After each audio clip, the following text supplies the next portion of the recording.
BNP জামাতের কর্মীদেরকে আওয়ামী লীগের নেতা কর্মীরা কুপিয়ে হাসপাতালে পাঠিয়েছে।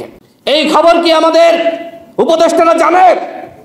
আজকে তারা বলছে আগামী নির্বাচনে আওয়ামী লীগ অংশ নিতে পারবে না। তো বাবারা, তোমরা কেন আওয়ামী লীগের সাংগঠনিক কার্যক্রম নিষিদ্ধ করছো না? তোমরা কেন আওয়ামী লীগের নিবন্ধন স্থগিত করছো না? এখন উপদেষ্টা নাহিদ ইসলাম তিনি কি বলছেন? তিনি বলছেন যে আমরা জাতীয় সরকার গঠন করতে চেয়েছিলাম, কিন্তু বিএনপির কারণে পারে নাই। বিএনপি যে জাতীয় সরকারে যেতে চায় না, আপনারা ওই সময় কেন বললেন না? কেন আপনারা সংবাদ সম্মেলন করে বললেন না যে আমরা জাতীয় সরকার গঠন করতে চাই, আমরা দেশের জনগণের সহযোগিতা চাই, এই রাষ্ট্র বিনির্মাণে রাষ্ট্রকে সুসংগঠিত করার জন্য জাতীয় সরকারের কোনো বিকল্প নাই। আপনারা বলতেন বিএনপি চাইনি বলে আপনারা চাননি। আমি মনে করি এইটা মূলত বিএনপির ঘাড়ে বন্দুক রাখা এবং বিএনপির উপরে ব্যর্থতার দায় চাপানোর অপচেষ্টা। দেখেন, বিএনপির মহাসচিব যে বক্তব্য দিয়েছে, যদি আপনি রাজনৈতিকভাবে এই বক্তব্যের বিবেচনা করেন, এই বক্তব্যে কোনো ভুল নাই। একই বক্তব্য জামাতের আমিরও দিয়েছেন। জামাতের আমিরের বক্তব্য নিয়ে আমাদের ছাত্র বন্ধুরা, আমাদের উপদেষ্টারা তারা কোনো সমালোচনা করছেন না, কিন্তু বিএনপির মহাসচিবের বক্তব্য নিয়ে তারা সমালোচনা করছেন। এর মানে কি? তারা যে আগামীতে একটি দল গঠন করতে চায়, বিএনপি যেহেতু সরকারে চলেই যাচ্ছে, তারা বিরোধী দল হওয়ার কারণে এখন থেকে এই ধরনের বক্তব্য শুরু করেছে। এখনো পর্যন্ত শহীদের প্রকৃত তালিকা আমরা জানি না। এখনো পর্যন্ত শহীদ পরিবারকে ক্ষতিপূরণ দেওয়া হয়নি। এখনো পর্যন্ত আহতরা হাসপাতালের বিছানায় কাতরাচ্ছে।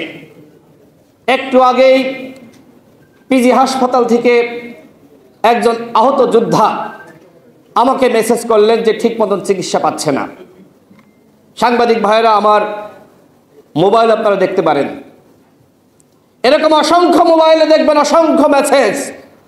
আহতরা তাদের পরিচিত জনকে মেসেজ করছে আমাদেরকে ঠিক মতন চিকিৎসা দেওয়া হচ্ছে না। কি কারণ?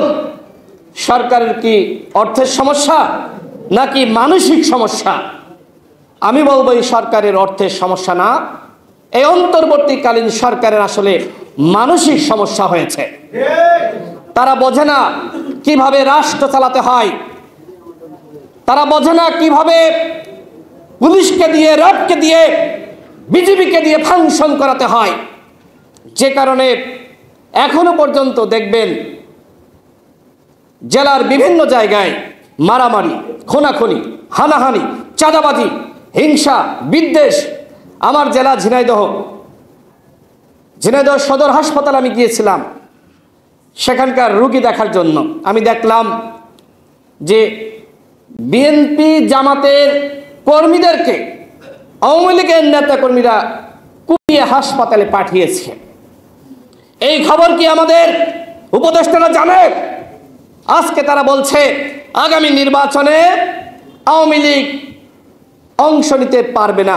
তো বাবারা, তোমরা কেন আওয়ামী লীগের সাংগঠনিক কার্যক্রম নিষিদ্ধ করছো না? তোমরা কেন আওয়ামী লীগের নিবন্ধন স্থগিত করছো না? তোমরা কি বলছো আর কি করছো আমার মনে হয় নিজেরাও বোঝো না। এইভাবে একটি সরকার চলতে পারে না। ডক্টর মোহাম্মদ ইউনূস, তার উপর যে আশা, ভরসা, প্রত্যাশা আমরা রেখেছিলাম, তিনি অযোগ্য ব্যক্তিদের নিয়ে এই উপদেষ্টা পরিষদ গঠন করেছেন, যে কারণে সেই আশা ভরসার আমাদের যে প্রত্যাশা সেটির আসলে আমরা কোনো কিছু পাচ্ছি না। আমাদের আশা ভরসা নিশ্চিত হয়নি, আমাদের প্রত্যাশা নিশ্চিত হয়নি। এই যে উপদেষ্টা পরিষদ আপনারা দেখেছেন, মাজা ভাঙ্গে একটি উপদেষ্টা পরিষদ, কমর ভাঙ্গে একটি উপদেষ্টা পরিষদ, এক একজন সরকারে বসে এক এক ধরনের রাজনৈতিক বক্তব্য দেয়। আপনারা যদি রাজনৈতিক দল গঠন করতে চান তাহলে পদত্যাগ করেন, আর যদি দল গঠন করার এত খায়েশ থাকে তাহলে কেন উপদেষ্টা হলেন? কেন? কি কারণ? এর জবাব কি আপনাদের দিতে হবে না? অন্তর্বর্তীকালীন সরকার একটি নিরপেক্ষ সরকার। এই সরকারের কোন উপদেষ্টা যদি কোন দল গঠনের সাথে জড়িত হয়, তাকে আগে পদত্যাগ করতে হবে। ক্ষমতার চেয়ারে বসে দল গঠন করা যায় না, যাবে না, সেটি এদেশের জনগণ মানবে না। ডক্টর মোহাম্মদ ইউনূস 2007 সালে নাগরিক শক্তি নামক একটি দল গঠন করেছিলেন। কয়েক মাসের মাথায় তিনি আবার সেটির সমাপ্তি টেনেছিলেন। দল গঠন যে এত সহজ না, সেইটা কিন্তু আমাদের প্রধান উপদেষ্টা জানে। এখন আবার জনগণ মনে করছে যে সেই সময় যেহেতু তিনি ব্যর্থ হয়েছেন, এখন হয়তো নতুনভাবে তিনি দল গঠনের জন্য পিছন থেকে ইন্ধন যোগাচ্ছেন। আমরা এটি বিশ্বাস করি না, কিন্তু এটি অনেকে বলছে। আমি মাননীয় প্রধান উপদেষ্টাকে বলবো, আপনার অবস্থান ক্লিয়ার করেন। এই যে দল গঠনের আলাপ আলোচনা চলছে, আপনি এই দল গঠনের সাথে জড়িত আছেন কিনা, আপনার কোনো ইন্ধন আছে কিনা, আপনার কোনো সহযোগিতা আছে কিনা, সেটি আপনাকে ক্লিয়ার করতে হবে। এই অভ্যুত্থানের নায়ক কারা, মালিক কারা? আমাদের সভাপতি নুরুল হক নূর, আপনারা দেখেছেন যে তিনি এই অভ্যুত্থানের সময় বলেছিলেন এই সরকারের 90% পতন হয়ে গেছে, তোমরা 10% ধাক্কা দাও। আমাদের 11 জন শহীদ হয়েছে, আমাদের অসংখ্য সহযোদ্ধা গুলিবিদ্ধ হয়েছে, আমাদের অসংখ্য সহযোদ্ধা তারা ক্ষতির শিকার হয়েছে, নির্যাতন নিপীড়নের শিকার হয়েছে, গ্রেপ্তার হয়েছিলেন। আজকে আমরা দেখলাম যে একটি উপদেষ্টা পরিষদ গঠিত হয়েছে। সেই উপদেষ্টা পরিষদ হলো একটি একপাক্ষিক উপদেষ্টা পরিষদ। আমরা এই সময় বলেছিলাম জাতীয় সরকার গঠন করেন। এমনকি যখন প্রধান উপদেষ্টা প্রথম সংলাপ ডাকলেন, সেই সংলাপে আমাদের সভাপতি নুরুল হক নূর এবং আমি উপস্থিত হয়েছিলাম। আমাদের দলের পক্ষ থেকে আমাদের সভাপতি বলেছিলেন, জাতীয় সরকার যদি গঠন করা না হয় তাহলে আপনারা দেশ চালাতে পারবেন না। এখন উপদেষ্টা নাহিদ ইসলাম তিনি কি বলছেন? তিনি বলছেন যে আমরা জাতীয় সরকার গঠন করতে চেয়েছিলাম, কিন্তু বিএনপির কারণে পায় নাই। বিএনপি যে জাতীয় সরকারে যেতে চায় না,